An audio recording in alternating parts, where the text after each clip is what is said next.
దేవుని నామమునకు స్తోత్రములు కలుగునుగాక. హల్లెలూయా, హల్లెలూయా. ఈ సమయంలో మనం దేవుని వాక్యాన్ని ధ్యానం చేసుకుందాం. ఈరోజు ఒక ప్రత్యేకమైనటువంటి రోజు అయి ఉన్నది, మనందరికీ తెలుసు కదా. భస్మ బుధవారము అని ఈ రోజును ప్రత్యేకముగా మరి పిలువబడుచు ఉన్నది. మనం జ్ఞాపకం చేసుకుంటే ఈ సాధారణముగా లోకములోని మరి అనేక మంది క్రైస్తవులు శ్రమల దినాలను పాటించి యేసుక్రీస్తు యొక్క శ్రమలను తిరిగి మరలా ఆయన మరణ పునరుద్ధానములను జ్ఞాపకం చేసుకుని తమ జీవితాలను ప్రతి ఒక్కరూ కూడా మరి సరిదిద్దుకొనుట ఎంతో శ్రేష్టమైనది, మంచిది అని చెప్పి ప్రతి ఒక్కరు కూడా మరి ఆలోచన చేయాలని నేను ప్రేమపూర్వకంగా మీ అందరికీ తెలియజేస్తూ ఉన్నాను. చూడండి ప్రియమైన దేవుని బిడ్డలారా, శ్రమల దినములను సాధారణంగా మనం చూస్తే లెంట్ దినములు అంటారు కదా. ఏమంటారు? లెంట్ దినములు అంటారు. అయితే ఈ లెంట్ దినముల భస్మ బుధవారము నుండి ఆరంభమయ్యి తిరిగి మరలా ఈస్టర్తో ముగుస్తూ ఉంటుంది కదా. భస్మ బుధవారం నుంచి ప్రారంభించబడి ఈస్టర్తో ముగించబడుచు ఉంటుంది. ఆదివారం మినహాయించి లెక్క చూస్తే మండల కాలముగా అనగా 40 దినములుగా మహాపోపు గ్రెగొరీ కాలము నుండి అనగా 5వ శతాబ్దములో ప్రవేశపెట్టబడి నేటి వరకు కూడా ఈ దీనిని ఆచరిస్తూ వస్తున్నటువంటి దినములై ఉన్నవి. 5వ శతాబ్దములో ప్రవేశపెట్టబడింది. ఆనాటి నుంచి నేటి వరకు కూడా ఏమవుతుంది? ఆచరించబడుచు ఉన్నది. ఈ లెంట్ దినములు పాటించవాలా లేదా అనేది కూడా మనం జ్ఞాపకం చేసుకోవచ్చు. లెంట దినాలను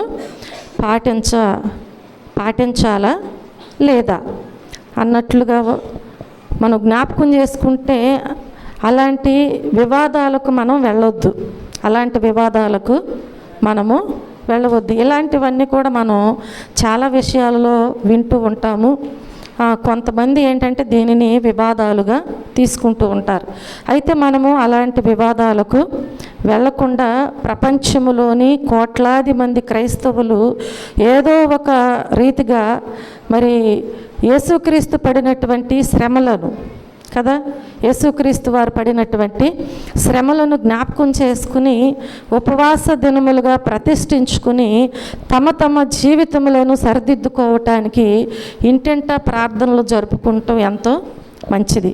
కాబట్టి ఒకవేళ ఆనాడు ఇంటింటా జరుపుకున్న ఈరోజు మనం ఏం చేస్తున్నాము అంటే దేవుని మందిరములో అందరము కలిసి దేవునితో సహవాసం చేస్తూ ఉంటున్నాం. దేవునితో మనం ఏం చేస్తున్నాం?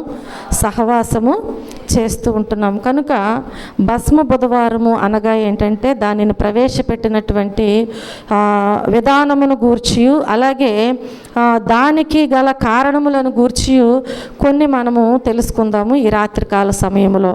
కారణం ఏంటంటే మనం భస్మము వంటి వారమనియు లేక మన పూర్వీకులను విశ్వాసులకు తండ్రి అయిన అబ్రహాము సహితం అన్నమాట. మన పూర్వీకులు విశ్వాసులకు తండ్రి అయినటువంటి అబ్రహాము సహితము దేవుని వాక్యములో ఏమని తెలియచేస్తున్నారు అంటే ఆదికాండము 18వ అధ్యాయములో మనం జ్ఞాపకం చేసుకుంటే 27వ వచనములో దేవుని వాక్యము సెలవిస్తుంది కదా. ఇదిగో ధూళియు బూడిదయునైన నేను ప్రభువుతో మాటలాడ తెగించుచున్నాను అంటున్నాడు. ఒక మనిషి జీవితము ఎలాంటిది అనేది అక్కడ అబ్రహాము దేవునితో తెలియచేస్తున్నాడు. మాట్లాడి ఏమని మాట్లాడుచున్నాడు? ధూళియు బూడిదయునైన నేను ప్రభువుతో మాటలాడ తెగించుచున్నాను అని అబ్రహాము సొదొమ గొమొర్రా పట్టణములను గూర్చి ప్రభువుకి విజ్ఞాపన చేస్తూ ఉన్నాడు. అబ్రహాము యొక్క జీవితమును గూర్చి మనం జ్ఞాపకం చేసుకున్నట్లయితే ఆయన పూర్వీకులు ఎలాంటి వారు అంటే విగ్రహారాధికులు. ఆయన పూర్వీకులు ఎలాంటి వారు? విగ్రహారాధికులు. చూడండి ప్రియమైన దేవుని బిడ్డలారా, యెహోషువ గ్రంథము 24వ అధ్యాయము 2వ వచనములో మనం చూస్తే దేవుని వాక్యం తెలియచేయబడద్దు కదా. యెహోషువ జనులందరితో ఇట్లా నేను ఇశ్రాయేలీల దేవుడైన యెహోవా చెప్పునదేమనగా, ఆది కాలము నుండి మీ పితరులు అనగా అబ్రహాముకును నాహోరుకును తండ్రి అయిన తెరహు కుటుంబీకులు నది యూఫ్రటీసు అద్దరిని నివసించి ఇతర దేవతలను పూజించేవారు. అంటే వీళ్ళు ఎలాంటి వారు చెప్పాలి? వీళ్ళు విగ్రహారాధికులు. కాబట్టి కల్దీల దేశము అనగా మెసొపొటేమియా ప్రాంతమునకు చెందినటువంటి ఊరు. మెసొపొటేమియా ప్రాంతమునకు చెందిన ఊరు, గ్రామ నివాసి. అబ్రహాము నశించిపోవుట మరి దేవునికి ఇష్టము లేక, ఎందుకంటే నశించిన వారిని వెదకి రక్షించి సంకల్పించినటువంటి దేవుడు మొదటగా మనం జ్ఞాపకం చేసుకుంటే అబ్రహామును దర్శించాను. దేవుడు ఎవరిని దర్శించారు? అబ్రహామును దర్శించారు. అబ్రహాము దేవుని పిలుపుకు విధేయుడయ్యాడు. అబ్రహాము దేవుడితో మాట్లాడినప్పుడు, దర్శించినప్పుడు అబ్రహాము దేవునికి విధేయుడైనట్లుగా మనం చూస్తూ ఉంటున్నాం. విధేయుడై ఈ కల్దీయుల ఊరు విడిచిపెట్టేసి ప్రయాణమై తాను ఎక్కడికి వెళ్ళవలనో తనకు తెలియకున్నప్పటికీ కూడా తను ఏం చేస్తున్నాడు అంటే దైవ చిత్త ప్రకారము బయలుదేరి ప్రయాణము చేస్తున్నాడు. అంటే ఎవరికి లోబడుచున్నాడు అంటే దైవానికి లోబడుచు ఉంటున్నాడు. ప్రియమైన దేవుని బిడ్డలారా, వాగ్దాన భూమి మనం జ్ఞాపకం చేసుకుంటే కానాను చేరి విశ్వాసులకు తండ్రి అయినటువంటి అట్టి అబ్రహాము ప్రార్థనాపరుడుగా మార్చబడి ఉన్నాడు. హల్లెలూయా. చూడండి, అబ్రహాము ప్రార్థన చేయనప్పుడు తన్ను తాను తగ్గించుకుంటూ ఆ మాట అక్కడ సెలవిస్తున్నాడు. అబ్రహాం ఏం చేస్తున్నాడు? తన్ను తాను తగ్గించుకోబట్టే తనను తాను ఎలా ఎంచుకుంటున్నాడు అంటే ధూళితోనూ దుమ్ముతోనూ ఎంచుకుంటున్నాడు. ఈరోజు మనము దేవుని సన్నిధిలో చేర్చబడ్డాము. ఉపవాసం ఉండేవారు కొంతమంది ఉండొచ్చు, ఉండని వారు ఉండకపోవచ్చు. వారి వారి యొక్క ఆరోగ్య పరిస్థితులను బట్టి వారు ఉండగలుగుతారు. అంతేకాని నువ్వెందుకు ఉండవు, నేను ఉండాను అనటానికి వీల్లేదు.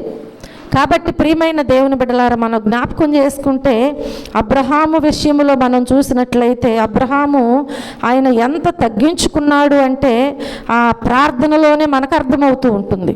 తగ్గించుకోబట్టి అబ్రహాము ప్రార్థనాపరుడుగా ఉన్నాడు కాబట్టి అబ్రహాము చేసిన ప్రార్థన దేవుడు ఆలకించి ఉన్నాడు. కనుక ఏమని ప్రార్థన చేస్తున్నాడు? అబ్రహాం ప్రార్థన చేసేటప్పుడు తగ్గించుకుని, ఇదిగో నేను భస్మము లేక ధూళి వంటి వాడను అని ప్రార్థన చేస్తున్నాడు. ఏమంటున్నాడు? భస్మము లేక ధూళి వంటి వాడను. కనుక ఈరోజు మనం చూస్తే అబ్రహాము యొక్క ప్రార్థన జీవితమును గూర్చి మనము ఆలోచించినట్లయితే, మనం చూసినట్లయితే మొదటగా తనకు ప్రత్యక్షమైన దేవునికి కృతజ్ఞతగా ఒక బలిపీఠము కట్టి ప్రార్థన చేశాడు. అబ్రహాము యొక్క ప్రార్థనా జీవితమును మనము జ్ఞాపకం చేసుకున్నట్లయితే మొట్టమొదటగా మనం చూసినట్లయితే అబ్రహాము తనకు ప్రత్యక్షమైనటువంటి దేవునికి ఏం చేశాడు? ఆదికాండము 12వ అధ్యాయము 7వ వచనములో మనకి తెలియచేయబడద్ది. అలాగే 13వ అధ్యాయము 8వ వచనంలో కూడా ఈ వాక్య భాగాలు మనకి తెలియచేయబడతాయి. 12:7 వచనములో చూస్తే, యెహోవా అబ్రహామునకు ప్రత్యక్షమై నీ సంతానమునకు ఈ దేశం ఇచ్చేదనని చెప్పగా అతడు తనకు ప్రత్యక్షమైన యెహోవాకు ఒక బలిపీఠమును కట్టెను. హల్లెలూయా. అలాగే మనం చూసినట్లయితే దేవుని వాక్యములో 13:8 చూస్తే, కాబట్టి అబ్రాము మనము బంధువులము గనుక నాకు నీకును నా పశువుల కాపరులకు నీ పశువుల కాపరులకును కలహం ఉండకూడదు. అర్థమవుతున్నదా? ఇక్కడ మనం జ్ఞాపకం చేసుకుంటే తను ప్రార్థనా జీవితంతో ఉన్నాడు కాబట్టి ఎప్పుడైతే దేవుడు ఎక్కడైతే ప్రత్యక్షమయ్యాడో అక్కడ ఒక బలిపీఠాన్ని కట్టాడు. తన్ను తాను తగ్గించుకునే జీవితము కలిగి ఉన్నాడు కాబట్టి నీకును నాకును, నా కాపరులకి నీ కాపరులకి కలహము రావటము మంచిది కాదు అని ఆలోచన. ఇది అట్లాగూ ఎవరికి వస్తుంది అంటే ఎవరైతే ప్రార్థనా జీవితము కలిగి తను తాను తగ్గించుకుంటారో వారికి ఇలాంటి ఆలోచన అనేది వస్తూ ఉంటుంది. హల్లెలూయా. కాబట్టి ప్రియమైన దేవుని బిడ్డలారా, రెండవదిగా మనం చూస్తే తాను ప్రయాణము చేయనప్పుడు బేతేలుకును హాయికి మధ్య ఆయన ఏం చేశాడంటే గుడారమును బలిపీఠమును కట్టి ప్రార్థన చేశాడు. ఆదికాండములో 15వ అధ్యాయంలో మనం చూస్తే 2-3 వచనాలలో జ్ఞాపకం చేసుకున్నట్లయితే, అందుకు అబ్రాము, ప్రభువైన యెహోవా నాకేమి ఇచ్చినానేమి, నేను సంతానము లేనివాడనై పోవుచున్నానే, దమస్కు ఎలియేజరే నా ఇంటి ఆస్తి కర్తయగును గదా. మరియు అబ్రాము, ఇదిగో నీవు నాకు సంతానమియ్యలేదు గనుక నా పరివారములో ఒకడు నాకు వారసుడగునని చెప్పగా.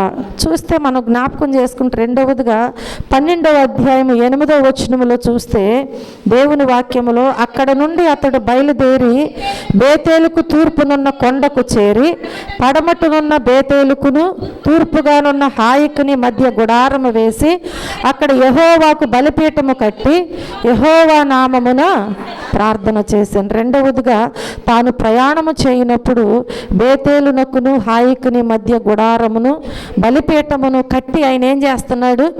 ప్రార్థన చేస్తూ ఉన్నాడు. హల్లెలూయా. మూడవదిగా మనం చూస్తే తనకు సంతానము కావాలనని తన వారసుని కొరకు ప్రార్థన చేస్తున్నాడు. మనం ఇందాక చదువుకున్నాం కదా 15:2-3లో అక్కడ ఏమని తెలియజేయబడిందో, తనకు సంతానము కావాలని చెప్పి ఏం చేస్తున్నాడు? తన వారసుని కొరకు దేవుని దగ్గర ప్రార్థన చేస్తున్నాడు. నాలుగవదిగా మనం జ్ఞాపకం చేసుకుంటే 17వ అధ్యాయంలో 18వ వచనాన్ని మనం చూస్తే దేవుని వాక్యములో, అబ్రహాము ఇష్మాయేలు నీ సన్నిధిని బ్రతుకునను అనుగ్రహించు అని దేవునితో చెప్పగా. చూడండి ప్రియమైన దేవుని బిడ్డలారా, తనకు కుమారుడగు ఇష్మాయేలును దేవుని సన్నిధిని బ్రతుకును అనుగ్రహించుమని దేవుని దగ్గర ఏం చేస్తున్నాడు? ప్రార్థన చేస్తున్నాడు. ఎవరి కోసం? ఇష్మాయేలు కోసము అబ్రహాము బ్రతికించ చేయమని చెప్పి వేడుకుంటూ ప్రార్థన చేసినట్లుగా మనం చూస్తున్నాం. ఐదవదిగా మనం చూస్తే అబీమెలెకు ఇంటి వారి గర్భములను ముట్టుమని చెప్పి దేవుని సన్నిధిలో ప్రార్థన చేస్తున్నాడు. 20వ అధ్యాయం 17వ వచనములో చూస్తే, అబ్రహాము దేవుని ప్రార్థింపగా దేవుడు అబీమెలెకును అతని భార్యను అతని దాసీలను భార్య అయిన శారాను బట్టి దేవుడు అబీమెలెకు ఇంటిలో ఏం చేశాడంట? ప్రతి గర్భమును మోసి ఉండెను. చూడండి 17వ వచనములో అబ్రహాము దేవుని ప్రార్థింపగా దేవుడు అబీమెలెకును అతని భార్యను అతని దాసీలను ఏం చేశాడు? చెప్పాలి, బాగు చేశాడు. వారు పిల్లలను కని ఉన్నారు అని సెలవిస్తుంది. అంటే అబ్రహాము ఎవరి కోసం ప్రార్థన చేశాడు? అబీమెలెకు ఇంటి వారి కొరకు, గర్భఫలము కొరకు అబ్రహాము ప్రార్థన చేసినట్లుగా మనం చూస్తూ ఉంటున్నాం. హల్లెలూయా. ఆరవదిగా మనం జ్ఞాపకం చేసుకుంటే అబీమెలెకుతో సమాధాన పడిన పిమ్మట అక్కడ ఏం చేశాడంటే ఒక పిచ్చుల వృక్షమును నాటి దేవునికి ప్రార్థన చేసినట్లుగా 21వ అధ్యాయములో 33వ వచనములో చూస్తే, అబ్రహాము బేర్షెబాలో ఒక పిచ్చుల వృక్షము నాటి అక్కడ నిత్య దేవుడైన యెహోవా పేరట ప్రార్థన చేశాడు. హల్లెలూయా. అక్కడ ఏం చేశాడనమాట? దేవునికి ప్రార్థన చేశాడు. ఎవరితో సమాధానపడి? అబీమెలెకుతో సమాధానపడి. హల్లెలూయా. ఆ తరువాత ఆ రీతిగా దేవునికి ప్రార్థన చేసినట్లుగా మనం చూస్తూ ఉంటున్నాం. ఏడవదిగా మనం చూస్తే సొదొమ గొమొర్రా పట్టణములను కాపాడమని ప్రార్థన చేస్తున్నాడు. 18వ అధ్యాయములో 23 నుంచి 32 వరకు మనకు తెలియచేయబడద్దు, మనందరికీ తెలిసిన విషయమే. చూడండి, సొదొమ గొమొర్రా పట్టణములను కాపాడమని వాని రక్షణ కొరకు విజ్ఞాపన చేస్తున్నాడు అబ్రహాము. సొదొమ గొమొర్రాల కొరకు ప్రార్థన చేయనప్పుడు అబ్రహాములో తగ్గింపు, విధేయత కనబడుచున్నది మనకి ఆ ప్రార్థనలో. అలాగే అబ్రహాము ప్రార్థనలో మనం జ్ఞాపకం చేసుకుంటే ఏం చేస్తున్నాడంటే తగ్గింపు, తాను బూడిద భస్మము వంటి వాడనని ప్రార్థిస్తున్నాడు. ఎలా తగ్గించుకున్నాడు? బూడిద లాంటి వాడను అని చెప్పి ఆయన ఏం చేస్తున్నాడు? భస్మము వంటి వాడనని ప్రార్థన చేస్తున్నాడు. ఇది మనకు మాదిరికరమైనటువంటి ప్రార్థన. హల్లెలూయా. ఇది మనకు ఎలాంటి ప్రార్థన? మాదిరికరమైనటువంటి ప్రార్థన అని చెప్పి మనం జ్ఞాపకం చేసుకోవాలి. ప్రియమైన దేవుని బిడ్డలారా, అబ్రహాము అట్లు ప్రార్థించుటలో గల భావము ఏంటి అని మనం జ్ఞాపకం చేసుకుంటే, మొట్టమొదటిగా మనం చూస్తే ఈరోజు నేను మీకు 5 విషయాలు తెలియచేస్తాను. ఇప్పటి వరకు అబ్రహాము యొక్క ప్రార్థన జీవితం గురించి కొన్ని విషయాలు నేను మీకు తెలియచేసి ఉన్నాను. ఈ సమయంలో మనం కొన్ని విషయాలు జ్ఞాపకం చేసుకుందాం. 5 విషయాలు నేను మీకు తెలియచేస్తాను, శ్రద్ధగా వినండి. బూడిద అస్థిరమైనది అని మనం తెలుసుకోవాలి. బూడిద ఎలాంటిది? అస్థిరమైనదని మనము తెలుసుకోవాలి. చూడండి, ప్రతి మనుషుడు కూడా దేవుని స్వరూపము, ప్రతి మనుషుడు కూడా దేవుని స్వరూపము, దేవునికి పోలికగా, దేవుని యొక్క పోలికగా సృజించబడినప్పటికీ ఏం చేస్తున్నారంటే పాపము చేసి దేవుడు అనుగ్రహించు మహిమను పోగొట్టుకొని అటు లోకము అట్లాగే ఇటు దైవము వైపు చూచు ఏం చేస్తున్నారంటే ద్విమనస్కుడై తన సమస్త మార్గముల యందు అస్థిరుడుగా జీవిస్తూ ఉంటున్నాడు ఈ లోకములో. కాబట్టి ప్రియమైన దేవుని బిడ్డలారు, అంతేకాకుండా మనుషుల మాయోపాయముల చేతను వంచనతోనూ ఎఫెసీయులకు వ్రాసిన పత్రికలో 4వ అధ్యాయము 14వ వచనములో మనకి తెలియచేయబడుచు ఉంటుంది. చూడండి, మనుషుల మాయోపాయముల చేత ఏం చేస్తున్నారు అంటే వంచనతోనూ తప్పు మార్గమునకు లాగు కుయుక్తితోనూ గాలికి కొట్టుకొని పోవచ్చు అలల చేత ఎగరగొట్టబడిన వారుగా ఉంటున్నారని అపోస్తలుడైన పౌలు ఎఫెసీ సంఘానికి వ్రాస్తూ ఉంటున్నాడు. మనుషుడు ఎలాంటి వాడు, ఎలా జీవిస్తున్నాడు అని మనం చూస్తూ ఉంటున్నాం. ఈ అస్థిరత అనున్నది మనం జ్ఞాపకం చేసుకుంటే మొదటిది బుద్ధిహీనుని మనసు స్థిరమైనది కాదు అని సామెతల గ్రంథములో తెలియచేయబడుద్ది. వినండి శ్రద్ధగా. దేవుని వాక్యములో మనం చూస్తే బుద్ధిహీనుని మనస్సు స్థిరమైనది కాదు అని సామెతలు 15:6లో తెలియచేయబడుద్ది. రెండవదిగా చూస్తే జ్ఞానము లేనివాడు ప్రతి మాటను నమ్మును అని 14:15లో తెలియచేయబడుద్ది. భక్తిహీనత వలన ఎవరూ స్థిరపరచబడరు అని చెప్పి 12:3లో మనం చూస్తూ ఉంటాం. అలాగే విశ్వాసహీనత వలన ఎవరునూ స్థిరపరచబడరు. యాకోబు 1:7లో మనకి కనబడుచూ ఉంటుంది. కొండెములాడు వారు భూమి మీద స్థిరపడకుందురు. కీర్తనలు 141:11లో మనం జ్ఞాపకం చేసుకుంటాం. అలాగే మనం చూసినట్లయితే మూర్ఖత వలనను తొందరపడి నడుచుట వలనను వారి ప్రవర్తన తారుమారై దారి తప్పి స్థిరపడకుందురు. 19 సామెతలు 19:2లో మనకి కనబడుచు ఉంటాయి. 7వదిగా మనం చూస్తే అనేకులు పూర్తిగా దేవుని యందు నమ్మిక ఉంచుట పోవటం వలన వారు స్థిరపడరు అని చెప్పి యెషయా గ్రంథము 7:9లో తెలియచేయబడదు. వినండి శ్రద్ధగా, నేను చెప్పేటప్పుడు వినండి, తిరగేయొద్దు ఎవరు, వాక్యాన్ని వినండి. ప్రియమైన దేవుని బిడ్డలారా, వాక్య భాగాలలో మనం జ్ఞాపకం చేసుకుంటే అస్థిరత అనున్నది ఎలా ఉంటుంది అని నేను 7 వాక్యాలు మీకు తెలియచేశాను. అస్థిరత అనేది ఎలా ఉంటుంది, ఎవరు అస్థిరులుగా ఉంటారని బైబిల్ మనకు బోధిస్తుంది అనేది మనం జ్ఞాపకం చేసుకుంటే కొన్ని విషయాలు మనకు బయలుపరచబడుచు ఉంటుంది.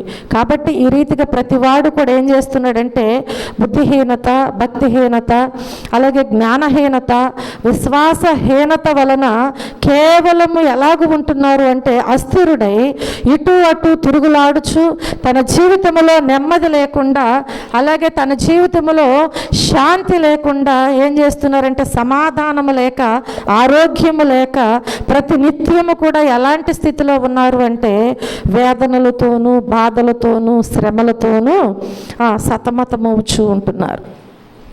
దీనంతటికి కారణం ఏంటి అంటే మనలో ఉన్నటువంటి అస్థిరత. కాబట్టి ప్రియమైన దేవుని బిడ్డలారా, ఇలాంటి స్థితిని బట్టి మనము అస్థిరులుగా మార్చబడి ఏది కూడా సాధించలేనటువంటి పరిస్థితుల్లో మనము జీవిస్తూ ఉంటున్నాం. కనుక ఏమీ నెమ్మదిని పొందలేడు, ఏ దీవెనలకు కూడా పాత్రుడు కానే కారు. ఎవరు అంటే అస్థిరులు. కాబట్టి దేవునిలో మనము ఎప్పుడు కూడా ఎలా ఉండాలంటే స్థిరమైన వారిగా ఉండాలి. మనము ఒక ఇల్లు కట్టుకుంటున్నామంటే మనకు ఒక ఆలోచన వస్తుంది. ఏంటి ఆలోచన?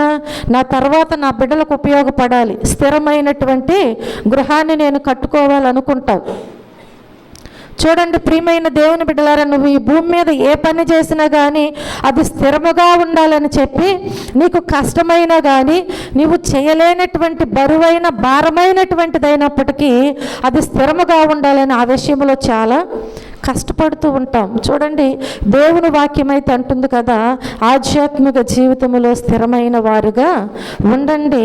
నువ్వు ప్రార్థించినప్పుడు నీ ప్రార్థనలో తగ్గింపు కనిపిస్తుంది, నీ ప్రార్థన దేవుడు ఆలకిస్తూ ఉంటాడు. దేవునిలో నువ్వు స్థిరముగా నాటబడతావు. నువ్వు ఏది చేసినా కానీ నువ్వు చేసే ప్రార్థన నువ్వు స్థిరముగా ఉన్నప్పుడు అది పెకిలించబడదు. హల్లెలూయా, హల్లెలూయా. కాబట్టి ప్రియమైన దేవుని బిడ్డలారా, మనము దేవునిలో అస్థిరులుగా ఉండకుండా ఎలాంటి వారముగా ఉండాలి? స్థిరమైన వారముగా ఉండాలి. బూడిద ఎలాంటిదని చెప్పాను నీకు. మొదటిగా బూడిద ఎలాంటిది? అస్థిరమైనది. బూడిద ఎలాంటిది? అస్థిరమైనది. హల్లెలూయా. రెండవదిగా చూసినట్లయితే బూడిద అయోగ్యమైనది. బూడిద ఎలాంటిది? అయోగ్యమైనది. ఆహా, ఎంతటి చక్కని విషయము. ఒకప్పుడు స్థిరమైనదిగాను కదా, యోగ్యమైనదిగా ఉన్నటువంటి మొక్కయే కానీ ఆ చెట్టుయే కానీ ఎంతో అందముగాను సుందరముగాను, అవునా కాదా, చాలా అందముగాను సుందరముగాను ప్రయోజనకరముగా ఉండి అది నరకబడిన పిమ్మట ఏమైపోతుందండి? నిర్జీవమైపోతుంది. అది వేసిన తర్వాత ఏమవుతుంది? నిర్జీవమైపోతుంది. కాబట్టి నిర్జీవమైనదై అది ఎండిపోతూ ఉంటుంది. నిర్జీవమైనది ఏమవుతుంది? ఎండిపోయి అగ్ని చేత కాల్చబడినప్పుడు అది ఎలా మార్చబడుతుంది చెప్పాలి? బూడిదలాగా మారి అయోగ్యమైనదగుచూ ఉన్నది. హల్లెలూయా, హల్లెలూయా. కాబట్టి ఇప్పుడు బూడిద ఏమై ఉన్నది? అందరూ వినాలి. బూడిద ఏమై ఉన్నది? అయోగ్యమై ఉన్నదని జ్ఞాపకం చేసుకుందాం. బైబిల్ గ్రంథమునందు మనం చూసినట్లయితే ఒక యవనస్తుడు తన తండ్రి ఇంటి నుండి వేరే తన ఆస్తిని ఏం చేశాడు? పంచుకుని దూరదేశమునకు వెళ్ళి దుర్వ్యాపారం వలన తన ఆస్తిని పాడు చేసుకుని చివరకు తన స్థితి ఎలా మార్చబడింది అంటే పందుల మేపు పొట్టును సహితము తినాలని ఆశించే వరకు చేర్చబడింది. ఆశించాడు కానీ అది దొరకక ఏం చేశాడండి? పస్తులతో, ఆకలి బాధతో, వేదనతో తండ్రిని తన స్వగృహమును జ్ఞాపకము చేసుకున్నాడు. ప్రియమైన దేవుని బిడ్డలారా, ఆ సమయంలో, ఆ వేదనలో, ఆ బాధలో, ఆకలి మంటలో ఎవరు గుర్తుకొచ్చారు ఇప్పుడు? కనీసం పందులు తినే పొట్టు తిన్నా నా కడుపు నింపుకోవచ్చు కదా అనుకున్నాడు. కానీ అది కూడా అసాధ్యమైపోయింది. అసాధ్యమైనటువంటి జీవితంతో వేదన పడుచు, బాధపడుచు అప్పుడు జ్ఞాపకం చేసుకున్నాడంట తండ్రిని, తన తండ్రి ఇంటిని జ్ఞాపకం చేసుకున్నాడు. ప్రియమైన దేవుని బిడ్డలారా, ఆ జ్ఞాపకం చేసుకున్నటువంటి తప్పిపోయిన కుమారుడు పశ్చాత్తాప హృదయముతో మాట్లాడుచున్నాడు. ఏ హృదయముతో? పశ్చాత్తాప హృదయముతో తండ్రి నీ కుమారుడనని అనిపించుకోవటానికి యోగ్యుడను కాను. ఎందుకని? తండ్రి నుంచి వేరైపోయాడు. తండ్రి వద్ద నుంచి నీ ఆశీర్వాదాలు వస్తే చాలు, నీవు నాకు అక్కరలేదు.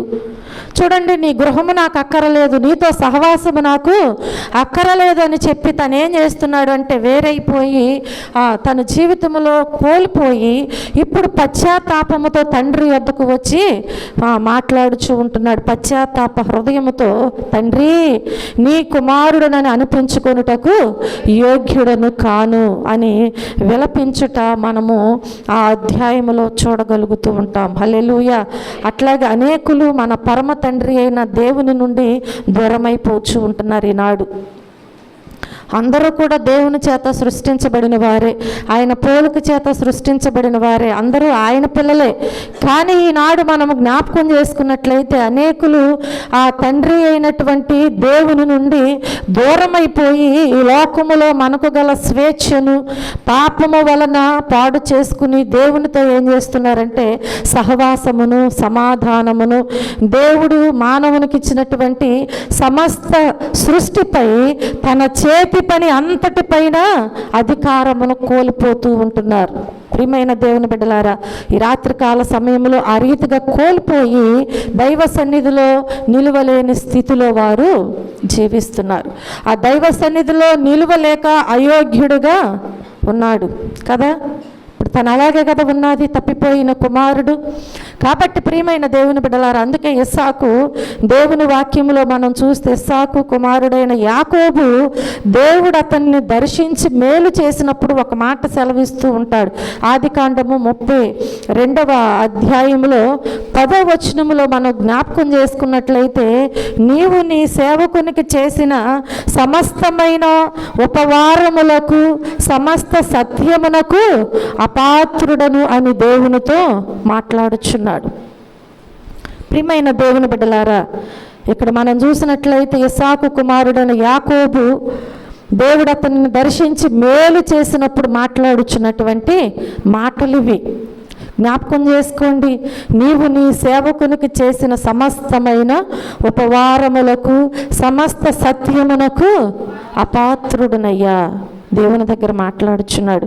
దేవుని సన్నిధిలో నిలవటానికి యోగ్యత మనకు ఉన్నదా లేదని మనం పరిశీలన చేసుకోవాలి. జకరియా గ్రంథము 3వ అధ్యాయము 7వ వచనములో దేవుని వాక్యములో మనం చూస్తే మనకు తెలియచేయబడద్దు కదా. 3వ అధ్యాయం 7వ వచనములో, దాని విషయమై నా నిర్ణయం అంతటి చొప్పున మీ నివాస స్థలము సర్వనాశనము కాకుండానట్లు నాయందు భయభక్తులు కలిగి శిక్షకు లోబడుదురని నేను అనుకొంటిని గాని వారు దుష్క్రియలు చేయుట యందు అత్యాశ గలవారైరి. అర్థమవుతుంది ఇక్కడ దేవుని వాక్యములో వారు ఎలాంటి వారుగా ఉన్నారంట. జకరియా గ్రంథములో చూడండి, జకరియా గ్రంథము 3వ అధ్యాయము 7వ వచనములో మనం చూస్తే, సైన్యములకు అధిపతియగు యెహోవా సెలవిచ్చినదేమనగా, నా మార్గములలో నడుచుచు నేను నీకు అప్పగించిన దానిని భద్రముగా గైకొనిన ఎడల నీవు నా మందిరము మీద అధికారివై నా ఆవరణములను కాపాడు వాడవగుదువు. మరియు ఇక్కడ నిలువబడు వారికి కలుగునట్లు నా సన్నిధిని నిలుచు భాగ్యము నీకు ఇస్తాను అంటున్నాడు. హల్లెలూయా. ఎప్పుడు ఇస్తాడంట దేవుడు? ఎవరైతే ఆయన మార్గములలో నడుస్తూ ఉంటారో అప్పుడు దేవుడు అంటున్నాడు కదా, నేను నీకు అప్పగించిన దానిని భద్రముగా గైకొనిన ఎడల. ఇప్పుడు మనం ఏం చేయాలి? దేవుని పిల్లలైనటువంటి మనము ఆయన మార్గాలలో నడవాలి. తిరిగి మరలా మనం ఏం చేయాలి? దేవుడు మనకు అప్పగించిన దానిని భద్రముగా గైకొనాలి, జాగ్రత్త చేసుకోవాలి. ఇదేముందలే అని చెప్పి కొత్తలో జాగ్రత్త చేసి తర్వాత పక్కన పడేసినట్లుగా ఒక వస్తువులాగానో ఒక వస్త్రములాగానో కదా, క్రొత్తలో కట్టిన ఇంటిని ఎప్పుడు నీట్గా శుభ్రం చేసి తర్వాత వదిలేసినట్లుగానో ఉంచబడటానికి వీల్లేదు. ప్రియమైన దేవుని బిడ్డలారా, దేవుని వాక్యము సెలవిస్తుంది కదా, దేవుని సన్నిధిలో నిలుచుట యోగ్యత కలదు అని చెప్పి మనం చూస్తూ ఉంటున్నాం. నిలిచేటువంటి యోగ్యత కలదు. కానీ ఎవరికంట? ఎవరైతే ఆయన మార్గములో నడిచి ఆయన అప్పగించిన దానిని భద్రముగా గైకొంటూ ఉంటారో అప్పుడు దేవుడంట వారికి సహాయము చేస్తారంట. హల్లెలూయా. చూడండి ప్రియమైన దేవుని బిడ్డలారా, మనం జ్ఞాపకం చేసుకుంటే దెసలోనికకు రాసినటువంటి 2వ పత్రిక, దెసలోనికలకు రాసినటువంటి 2వ పత్రిక 1వ అధ్యాయము 5వ వచనములో చూస్తే, ఏలయనగా దేవుని వలన ప్రేమింపబడిన సహోదరులారా, మీరు ఏర్పరచబడిన సంగతి అనగా మా సువార్త మాటతో మాత్రము గాక శక్తితోనూ పరిశుద్ధాత్మతోనూ సంపూర్ణ నిశ్చయతతోనూ మీ వద్దకు వచ్చి ఉన్న సంగతి మాకు తెలియను. మీ నిమిత్తము మేము మీ ఎడల ఎట్టివారమై ఉంటిమో మీరు ఎరుగుదురు అని దేవుని వాక్యము సెలవిస్తుంది. హల్లెలూయా, హల్లెలూయా. ప్రియమైన దేవుని బిడ్డలారా, 2వ దెసలోనికలకు రాసినటువంటి పత్రికలో మనం జ్ఞాపకం చేసుకుంటే 1వ అధ్యాయము 5వ వచనంలో చూస్తే, దేని కొరకు మీరు శ్రమపడుచున్నారో ఆ దేవుని రాజ్యమునకు మీరు యోగ్యులని ఎంచబడు నిమిత్తము మీరిట్లు ఓర్చుకొనుట దేవుని న్యాయమైన తీర్పునకు స్పష్టమైన సూచన అయి ఉన్నది. హల్లెలూయా. దేని కొరకు మీరు శ్రమ పడుచున్నారో ఆ దేవుని రాజ్యమునకు మీరు యోగ్యులని ఎంచబడు నిమిత్తము. ఈ లోకములో మనము దేని కొరకు శ్రమ పడుచున్నాము చెప్పాలి. దేవుని రాజ్యములో ప్రవేశించటానికి మనకు యోగ్యత కావాలి అంటే ఈ లోకములో శ్రమ పడాలి. ఆధ్యాత్మిక జీవితం విషయంలో, శరీర విషయంలో మనం ఏం చేయాలి? శ్రమ పడాలి. అప్పుడే దేవుడు అంటున్నారు, మీరు దేని కొరకు శ్రమ పడుచున్నారో ఆ దేవుని రాజ్యమునకు మీరు యోగ్యులని ఎంచబడు నిమిత్తము మీరిట్లు ఓర్చుకొనుట దేవుని న్యాయమైన తీర్పునకు స్పష్టమైన సూచన అయి ఉన్నది. హల్లెలూయా. అయ్యో నాకు శ్రమ వచ్చిందని చెప్పి దేవునికి దూరం అవ్వటానికి వీల్లేదు. ఇదొక సూచన. దేవునితో మంచి సంబంధము కలిగి ఉండటానికి ప్రార్థన రూపకముగాను సహవాస రూపములోను కదా, దేవునితో సరి అయిన సంబంధము కలిగి ఉండటానికి దేవుడు నీకు శ్రమ పెట్టాడేమో.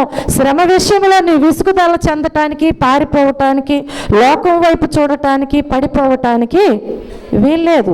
కాబట్టి ప్రియమైన దేవుని బిడ్డలారా, దేవుని రాజ్యంలో ప్రవేశించుటకు యోగ్యత కావాలి అంటే మనం ఏం చేయాలి? ఇక్కడ శ్రమ వచ్చిందని ఓర్పు లేని వారముగా ఉండటానికి వీల్లేదు. ఈ శ్రమ మనకు ప్రయోజనకరమైనది. హల్లెలూయా. ఈ శ్రమ ఏమై ఉన్నది? మనకి ప్రయోజనకరమై ఉన్నది. చూడండి, లోకాసు వార్త 7వ అధ్యాయంలో మనం చూస్తే, లోకాసు వార్త 7వ అధ్యాయము 4వ వచనములో మనం చూస్తే, వారు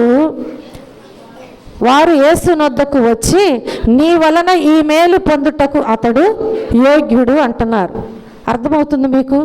చూడండి, యేసుక్రీస్తు దగ్గరకు వచ్చి ఏమంటున్నారంట? ఒక శతాధిపతికి ప్రియుడైన దాసుడు ఒకడు రోగి చావ సిద్ధమై ఉన్నాడంట. ఆ శతాధిపతి యేసుక్రీస్తు గూర్చి విని దేవుని దగ్గరకు వచ్చి అంట ఆ దాసుని స్వస్థపరచమని వేడుకున్నాడు. యూదుల పెద్దలు ఆయన యొద్దకు వచ్చారంట. ఇప్పుడు చూస్తే వారు యేసు వద్దకు వచ్చి నీ వలన ఈ మేలు పొందుటకు అతడు యోగ్యుడు అంటున్నారు. హల్లెలూయా. హల్లెలూయా. స్వస్థత లేక మేలు పొందటానికి దేవుడు మనల్ని చూసినప్పుడు దేవుడు ఎలా అనుకోవాలంట? అక్కడున్న ప్రజలందరూ అతని గురించి ఏమనుకున్నారు? నీ వలన మేలు పొందటానికి అతడు యోగ్యుడు అంటున్నారు. హల్లెలూయా. ఈరోజు మనం దేవునితో సహవాసం చేస్తున్నాం, దేవుని పిల్లలమని పిలువబడుచున్నాము అంటే ఇప్పుడు దేవుని సన్నిధిలో స్వస్థతే కావచ్చు, మేలే కావచ్చు, ఏదైనా కావచ్చు, ఆ విషయాలలో దేవుని వద్ద నుంచి పొందుకోవటానికి యోగ్యత కావాలి. హల్లెలూయా. ఆ యోగ్యత నీలో ఉందా? దేవుడు చూస్తున్నాడు. ఆనాడు అక్కడున్న ప్రజలు చూడొచ్చేమో, కానీ ఈరోజు ఎవరు చూస్తున్నారు? మన వైపు ఎవరు చూస్తున్నారు? దేవుడు చూస్తున్నాడు. హల్లెలూయా. కాబట్టి ప్రియమైన దేవుని బిడ్డలారా, కనుకనే అయోగ్యుడను ప్రభువా, నేను ఎన్నిక లేని వాడను, తృణీకరించబడే వాడను, కనికరము చూపి నన్ను యోగ్యునిగా చేయుము అని చెప్పి ఆ తండ్రి దగ్గర ఏం చేస్తాడో పశ్చాత్తాపముతో ఉపవాసం ఉండి కన్నీరు విడుచుచు ప్రార్థించుచు తన జీవితంలో మార్పు కదా, తన జీవితంలో మార్పు నాశించటమే నిజమైనటువంటి శ్రమల కాలపు ప్రార్థన. హల్లెలూయా. అర్థమైందా? ఏ వ్యక్తిలో అయితే ఇలాంటి మార్పు ఉంటుందో, ఏ వ్యక్తిలో అయితే ఇలాంటి ప్రార్థన చేస్తారో వారే ఈ సహవాసములో ఆ శ్రేష్టమైనటువంటి ఈవులను పొందుకోవటానికి యోగ్యులుగా తీర్పు పొందుతారు. హల్లెలూయా. కాబట్టి ప్రియమైన దేవుని బిడ్డలారా, దేవుని సన్నిధికి అత్యాశక్తితో మనం వస్తున్నాం నిజమే, కానీ దేవుడు కోరుకున్నట్లుగా మన జీవిత విధానము ఉంచబడాలి. ఒకవేళ లేనట్లయితే ఏం చేయాలి? దానిని మనము ధరించుకోవాలి, ఆ రీతిగా జీవించాలి. అప్పుడే దేవుని కృపను మనం పొందుకోగలుగుతాం. హల్లెలూయా. ఎవరైతే ఇప్పుడు అబ్రహాం ఏమన్నాడు? నేను దుమ్ము లాంటి వాడనయ్యా, ధూళి లాంటి వాడనయ్యా అంటున్నాడు. మనం జ్ఞాపకం చేసుకున్నట్లయితే ఇస్సాకు కుమారుడు యాకోబు అన్నాడు, నేను అపాత్రుడను ప్రభువా అంటున్నాడు. కాబట్టి ఈరోజు నీవు దేవుని దగ్గర ప్రార్థన చేస్తున్నావు అంటే బూడిద ఏమై ఉన్నదని చెప్పాను నేను. రెండవదిగా ఏమై ఉన్నది? అయోగ్యమైనది. హల్లెలూయా. ఈ అయోగ్యమైనటువంటి నన్ను అని మనం ప్రార్థన చేయాలి. మనం ఏమై ఉన్నాము? అయోగ్యమైన వారమే. కాబట్టి అయోగ్యుడను ప్రభువా, నేను ఎన్నిక లేని వాడనయ్యా, ఈ లోకములో నేను తృణీకరించబడిన వాడను, కనికరము చూపి నన్ను యోగ్యునిగా చెయ్యి ప్రభు అని ఎవరైతే ప్రార్థన చేస్తారో తన్ను తాను తగ్గించుకుని ఆ ప్రార్థన ఎవరు ఆలకిస్తారు? దేవుడు ఆలకిస్తారు. హల్లెలూయా. మనం మూడవదిగా చూసినట్లయితే బూడిద నిర్జీవమైనది. బూడిద ఏమై ఉన్నది? నిర్జీవమైనది. ఒకప్పుడు జీవము గల మొక్కగాను కదా, తీగగాను వృక్షముగాను జీవించి వేరొక వ్యక్తుల చేత నరకబడి జీవమును కోల్పోయి కాల్చబడి ఇది ఎలా మారిందంటే బూడిదగా మార్చబడింది, బూడిదగా మారిపోయింది. కాబట్టి అట్లాగే సాతాను యొక్క కుతంత్రముల చేతను, మోసము చేతను, మరియు అపరాధముల చేతను, పాపముల చేతను చచ్చిపోయి జీవమును కోల్పోయి నిర్జీవులుగా బ్రతుకుచు ఉన్నాం. మనం ఎలా బ్రతుకుతున్నాం? నిర్జీవులుగా బ్రతుకుచున్నటువంటి మనతో దేవుడు ఈ రాత్రి మాట్లాడుచు ఉన్నాడు. హల్లెలూయా.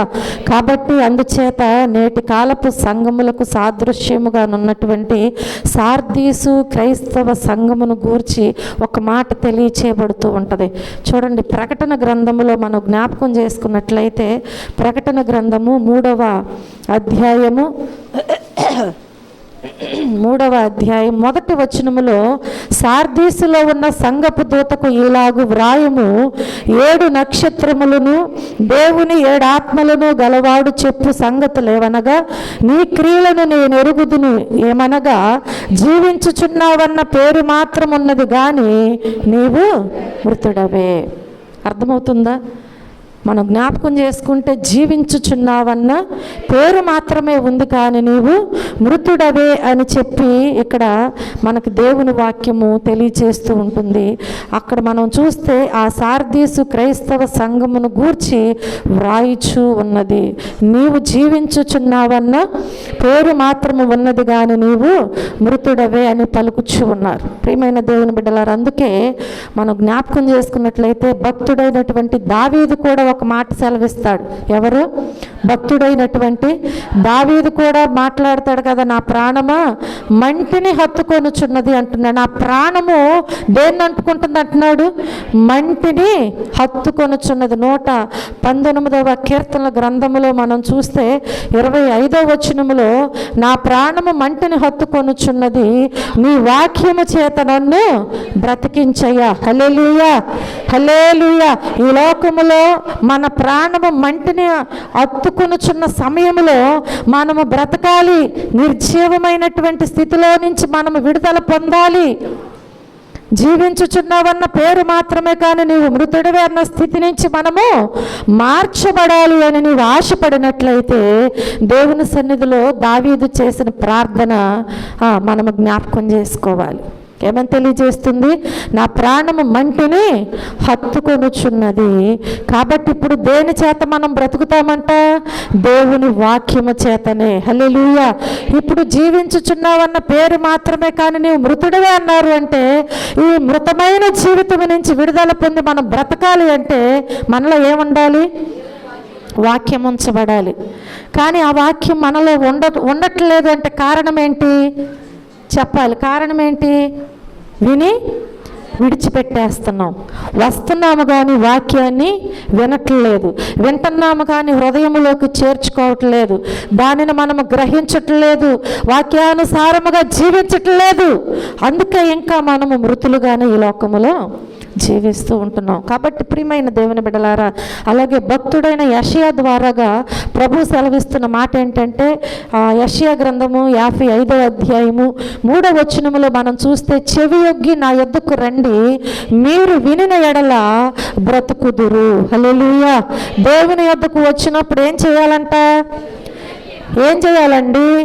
చెవియొగ్గి దేవుని మాటలు వినాలి. మనమేమో ఏం చేస్తాము? ఈ చెవి ఏం చేస్తాం? మనం దేవుని మాటలు విననీయకుండా చేసుకుంటున్నాం. అందుకే మనం బ్రతకలేకపోతున్నాం. ప్రియమైన దేవుని బిడ్డలారు, భక్తులు సెలవిస్తున్న మాటలు ఎంత శ్రేష్టమైనవి అంటే, మనం బ్రతకాలి అంటే ఏం చేయాలి? అసలు మనము బ్రతకాలి అంటే మనం ఏం చేయాలి? ఏం చేయాలండి? దేవుని వాక్యము వింటే బ్రతుకుతాము. అలాగే మనం బ్రతకాలి అంటే చెవి యొగ్గి దేవుని యొద్దకు వచ్చి దేవుని వాక్యాన్ని విన్నట్లయితే మీరు వినిన ఎడల బ్రతుకుదురు అని వాక్యము సెలవిస్తూ ఉంటుంది. ఇశ్రాయేలీయుల దేవుడైన యెహోవా సెలవిచ్చినదేమనగా ఆమోసు గ్రంథము 5వ అధ్యాయములో 4వ వచనములో మనం చూస్తే దేవుని వాక్యం అంటుంది కదా, నన్ను ఆశ్రయించుడి, ఆశ్రయించిన ఎడల మీరు బ్రతుకుదురు. మనం బ్రతకాలంటే 3 వాక్యాలు నేను మీకు చూపించాను. అర్థమవుతుందా? ఏంటది? మొదటగా మనం ఏం చేయాలి? మొదటగా ఏం చేయాలండి? దేవుని వాక్యము చేత మనము బ్రతికింపబడతామని తెలుసుకోవాలి. రెండవదిగా చెవి యొగ్గి దేవుని యొద్దకు వచ్చి ఆయన మాటలు వింటే మనము బ్రతుకుతాం. మూడవదిగా దేవుని ఆశ్రయిస్తే మనము బ్రతుకుతాం. ఎప్పుడైతే ఈ 3 మేము చేస్తున్నామని మీరు అనొచ్చు, ఈ 3 మేము చేస్తున్నామండి అనొచ్చు. కానీ దేవుని వాక్యం అంటుంది కదా, ఆ వాక్యము చేత మనం బ్రతకాలి అంటే ఇప్పుడు వాక్యాన్ని ఏం చేయాలండి? మనము శ్రద్ధగా వినాలి, చెవి యొగ్గి వినాలి. అంటే హృదయములోకి చేర్చబడాలి, అది హృదయంలోకి చేర్చబడాలి. అది ఫలిస్తే మనము చిగురిస్తూ ఉంటాం. హల్లెలూయా, హల్లెలూయా. ఒక చెట్టుకి చిగురు రావాలి, అది అసలు బ్రతకాలి అంటే ఒక మొక్క నాటాం మనము. అది ఎంతో ఖరీదైనటువంటి మొక్కను మనం కొనుగోలు చేసి తీసుకొచ్చి నాటాము. అది బ్రతకాలంటే ఏం చేయాలి? దానికి వెల కట్టాం కదా, దానికి చక్కగా ఒక గుంట తీసి దానిలో పెట్టాం కదా, ఇంకా మనం ఏం చేయవసరం లేదు అని చెప్పి అనుకుంటే అది బ్రతుకుద్దా? బ్రతకదు. అది బ్రతకాలంటే ఏం చేయాలి? దానికి నీరు పోయాలి. హల్లెలూయా. దానికి చాలా జాగ్రత్తగా పరిచర్యలు చేయాలి. నీరు పోస్తేనే అదేమవుతుంది? బ్రతుకుతూ ఉంటుంది. మొదట ఒకవేళ దాని ఆకులు వాడిపోయి రాలిపోవచ్చేమో కానీ చిగురు పెడుతూ ఉంటుంది. హల్లెలూయా, హల్లెలూయా. కాబట్టి ప్రియమైన దేవుని బిడ్డలారా, ఈ 3 విషయాలలో మనము అనుసరించి జీవించినట్లయితే, ఆశ్రయించినట్లయితే తప్పకుండా మనము బ్రతుకుతాము అని దేవుని వాక్యము సెలవిస్తుంది. మనుషుడు ఈ లోకములోని ఎచ్చలకు, కోరికలకు, లోక విషయములపై ఆధారపడుచు దేవునికి దూరమైపోయి ఆధ్యాత్మికంగా వచ్చినటువంటి స్థితిలోను, నిర్జీవపు స్థితిలో ఉన్నాడు అని చెప్పి మనం జ్ఞాపకం చేసుకోవాలి. ప్రియమైన దేవుని బిడ్డలారా, నువ్వు ఏ స్థితిలో ఉన్నావు? నీవు ఈ రాత్రి దేవుడు అడుగుచున్నారు, నీవు అసలు ఏ స్థితిలో ఉన్నావు? యోచించుకో అని దేవుడు మాట్లాడుచున్నాడు. మనం యోచించుకోవాలా లేదా? యోచించుకోవాలి. క్రీస్తు ఆత్మ ఒకవేళ లేని క్రైస్తవుడుగా జీవిస్తే వాడు జీవము లేనివాడు. క్రీస్తు ఆత్మ లేని వారుగా జీవించినట్లయితే వారు జీవము లేనివారు. కాబట్టి ప్రియమైన దేవుని బిడ్డలారా, మనం జ్ఞాపకం చేసుకుంటే ఈ రాత్రికాల సమయంలో జీవము లేనివాడని చెప్పుచుండగా జీవమైన క్రీస్తును ఒకవేళ నీవు కలిగి ఉన్నావా? ఆత్మచేత నడిపించబడుచున్నావా? లేక నీకు ఇష్టమైన మార్గములో నీవు నడుచుకుంటున్నావా? నేను జీవము గలదానను, దేవుని నమ్ముకున్నాను, దేవునిలోనే సాగుచున్నానని చెప్పుకునేటువంటి నీవు దేవుని చేత, దేవుని ఆత్మ చేత నీవు నడిపించబడుచున్నావా లేదా? ఒక్కసారి నిన్ను నువ్వేం చేయాలి? పరిశీలన చేసుకుని దేవుని దగ్గర ప్రార్థన చేయి. ఉన్న పాటున మోకరించి దేవుని దగ్గర మనం ఏం చేయాలండి? చెప్పాలి, నన్ను కనికరించు ప్రభువా, నన్ను బ్రతికించు నాయనా, నాలో జీవము దయచేయి ప్రభువా అని చెప్పి మనం దేవుని దగ్గర ఏం చేయాలి? ప్రార్థన చేయాలి. జీవము లేనటువంటి మనము, చచ్చినటువంటి మనము దేవుని దగ్గర బ్రతికించమని, జీవమనివ్వమని దేవుని దగ్గర మనము ప్రార్థన చేయాలి. బూడిద ఏమై ఉన్నదని చెప్పాను? ఏమై ఉన్నది? నిర్జీవమైన వారుగా ఉన్నటువంటి మనలను మన దేవుడు బ్రతికిస్తాడు ఆయన వాక్యము చేత. హల్లెలూయా. 4వదిగా మనం చూసినట్లయితే బూడిద ఎలాంటిదంటే నిష్ప్రయోజనమైనది. బూడిద ఎలాంటిది? నిష్ప్రయోజనమైనది. చెట్టుగా అనేకులకు నీడనిచ్చింది. అది చెట్టుగా అనేకులకు ఏం చేస్తుంది? నీడనిస్తుంది. నీడనిచ్చింది. తన ఫలముల ద్వారా అనేకులను తృప్తిపరిచింది. చెట్టుగా ఉన్న విషయంలో నీడనిచ్చింది, అలాగే తన ఫలముల చేత అనేకులను తృప్తిపరిచింది. అది నిర్జీవమై నరకబడినప్పటికీ దాని కర్రలు, దాని కాండము చేత ఇండ్లు కదా, ఇండ్లు ఏం చేస్తారు, కంచెలు మరియు ఇతర వంటగా ఇంకా అనేక రకాలకి వాటి కర్రను కలపను ఏం చేస్తారనమాట, వంటకు కానీ ఇళ్లకు కానీ ఇంకా అనేక రకాలుగా ఒక వస్తువులు తయారు చేసే విషయంలో కానీ వాటిని ఏం చేస్తారు అంటే వినియోగిస్తూ ఉంటారు, ప్రయోజనకరముగా ఉంటుంది. కానీ అది కాల్చబడి బూడిదగా మిగిలినప్పుడు చెప్పాలి, ఒకవేళ దానిని కాల్చివేసి అది కాల్చబడి బూడిదగా మిగిలినప్పుడు అదేమవుతుంది, బయట పారవేయబడుతుంది. ఒక మంచంగా తయారు చేసినప్పుడైతే దానిని ఇంట్లో పెట్టుకుంటాం, మన రూములో పెట్టుకుని దానిని అలంకరిస్తాం, మంచి మంచి బెడ్షీట్లు వేసి ఏం చేస్తాం, అలంకరిస్తూ ఉంటాం, శుభ్రంగా ఉంచుకుంటాం. చూడండి, ఒక తలుపుగా తయారు చేయబడితే దానిని జాగ్రత్తగా తుడుచుకుంటూ ఉంటాం.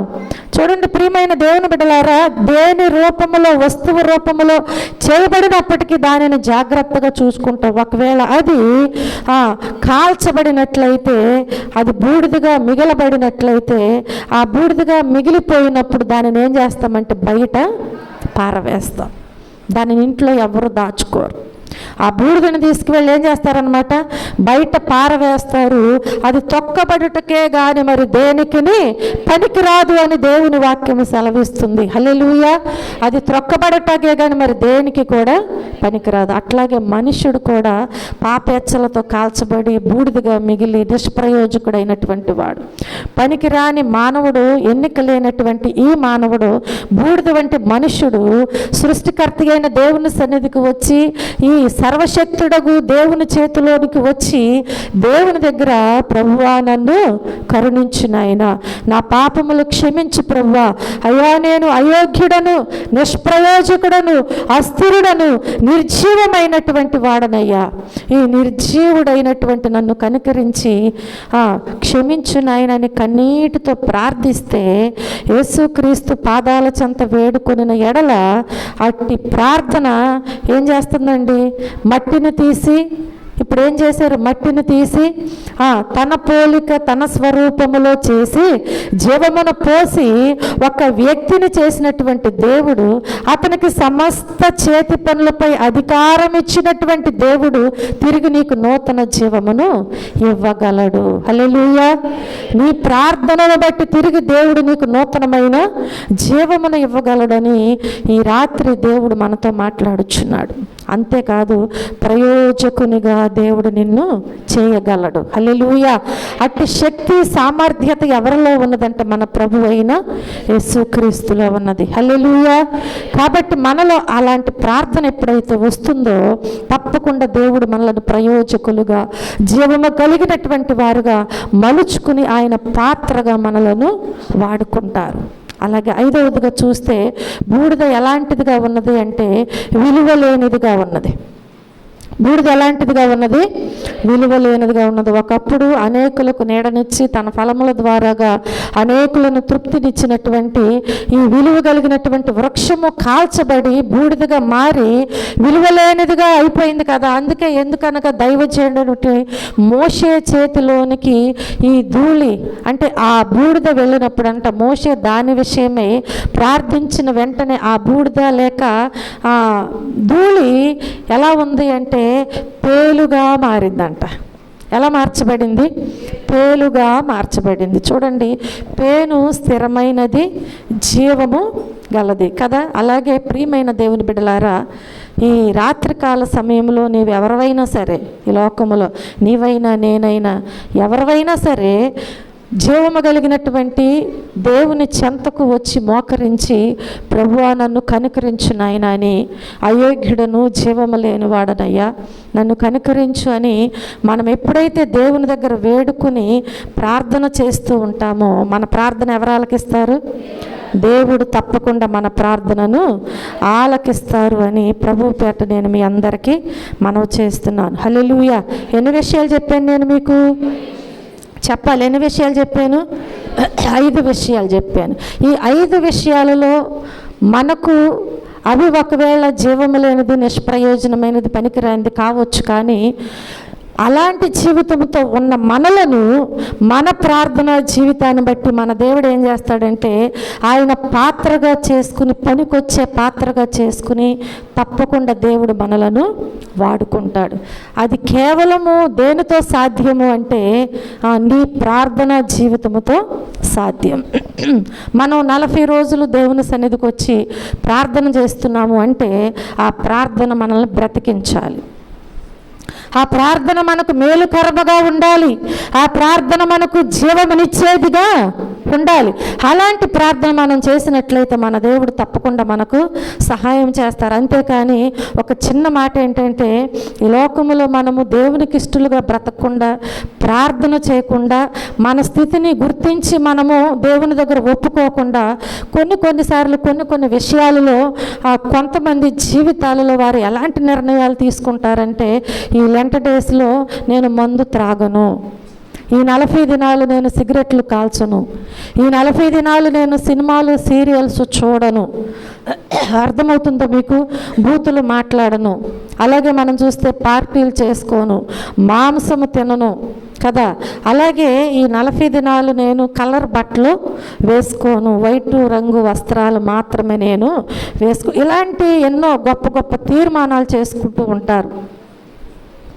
కానీ దేవుడు చెప్పినట్లుగా మనము జీవించకుండా ఇవి ఎన్ని చేసినా కానీ వాటి వలన నీకు జీవం అనేది రాదు, వాటి వలన నీకు మేలు అనేది ఉండదు. మొదట నీ జీవితాన్ని నువ్వు తెలుసుకుని దేవుని దగ్గర పరిశీలన చేసుకుని బూడిద ఏమై ఉన్నది, నేనేమై ఉన్నాను అని చెప్పి గ్రహించి దేవునికి ఇష్టలుగా బ్రతకండి. నీవు ఉపవాసం ఉన్నావా లేదనేది కాదు దేవుడు మాట్లాడేది. ఈ ఉపవాస దినాలు మనము చేసుకుంటున్నాము అంటే నీ పరిస్థితిని బట్టి నువ్వు ఉంటావు, కానీ నీ అననుకూలతను బట్టి కూడా నిన్ను ఉండమని ఎవ్వరూ నిన్ను బలవంతం చేయరు. నీ స్థితి ఏమైనా సరే మొదట నీ హృదయాన్ని దేవునికి సమర్పించు, దేవునికి ఇష్టంగా బ్రతుకు, దేవుడు చెప్పినట్లుగా చెయ్యి. నీ ప్రార్థన దేవుని వద్దకు చేర్చబడుతుంది, అది నీకు మేలునిస్తుంది, అది నీకు ఆశీర్వాదాన్ని ఇస్తుంది. కాబట్టి ఈ రాత్రి దేవుడు మాటలు విన్నటువంటి మనము 40 రోజులు దేవునితో సరి అయిన సహవాసం చేయండి. 40 రోజులు దేవుని దగ్గర నువ్వేమై ఉన్నావో ఒక్కసారి పరిశీలన చేసుకో. అబ్రహాం పరిశీలన చేసుకున్నాడు, ఇస్సాకు పరిశీలన చేసుకున్నాడు. అలాగే అలా మార్చబడటానికి కారణాలు కొన్ని మనం విని ఉన్నాం. అసలు నీ జీవితంలో నువ్వు దేవునికి వ్యతిరేకంగా మార్చబడటానికి నీలో ఏ కారణం ఉంది, ఇవి మనం పరిశీలన చేసుకోవాలి. దేవుని వాక్యాలు విన్నప్పుడు అవి పరిశీలన చేసుకుని ఏది నీకును నీ దేవునికి మధ్యగాడుగా ఉందో దాన్ని నువ్వు తీసివేసుకున్నట్లయితే దేవునితో సరి అయిన సంబంధం కలిగి జీవిస్తావు, ఫలభరితమైన జీవితం నీలో ఉంటుంది. హల్లెలూయా. దేవుడు మరి ఈ చిన్న వాక్యాన్ని దేవుడు దీవించి ఆశీర్వదించునుగాక. ఆమేన్. ప్రార్థన చేసుకుందాం, చిన్న ప్రార్థన చేసుకుందాం. ప్రేమ కలిగిన తండ్రి, కృప కలిగిన మా దేవా, మా రక్షకుడా, మీ పరిశుద్ధమైన నామమునకు లెక్కలేని కృతజ్ఞతాస్తుతులు, స్తోత్రములు, వందనాలయ్యా. ఈ రాత్రినైనా బిడ్డలనైనా విశ్వాసముతో మీ పాద సన్నిధికి వచ్చారు ప్రభువా. అయ్యా, మీరు జ్ఞాపకం చేసుకోండి. మాతో మీరునైనా మీ వాక్యము ద్వారాగా తేటగా సూటిగా మాట్లాడి మమ్మల్ని బలపరిచిన దేవుడివయ్యా. మేము ఈ లోకములోనైనా బ్రతకాలి అంటే మీ వాక్యమునైనా మా హృదయంలో ఉంచబడాలయ్యా. మేము చెవి యొగ్గి వినాలి ప్రభువా, మా హృదయంలోనికి చేర్చుకోవాలయ్యా. అప్పుడే మేము నాయన బ్రతుకుతాం ప్రభువా. అయ్యా, మా పాపముల చేత అపరాధములు మా క్రియలను బట్టి మేము చచ్చిన వారముగా ఉంటున్న మమ్ములను మీ వాక్యము బ్రతికిస్తుంది కనుక ఈ వాక్యాన్ని విన్నటువంటి ప్రతి ఒక్కరూ కూడా నాయన వారిలో ఉన్నటువంటి నిర్జీవమైన స్థితి నుంచి విడుదల పొందటానికి, జీవము కలిగిన దేవుని పిల్లలుగా నాయన ఎల్లప్పుడూ జీవించబడటానికి మీ సహాయము దయచేయండి. అయ్యా, ఈ రాత్రి నాయన మా మధ్యలో మీరు నడిపించినందుకు మరొకసారి మీకు వందనాలు తెలియజేస్తూ మీరే మహిమ ఘనత ప్రభావములు పొందమని యేసుక్రీస్తు అతి శ్రేష్టమైన నామములో ఈ ప్రార్థన మనములు అడిగి వేడుకొని పొందుకొని నామ మా పరమ తండ్రి. ఆమేన్. అందరం కూర్చుందాం.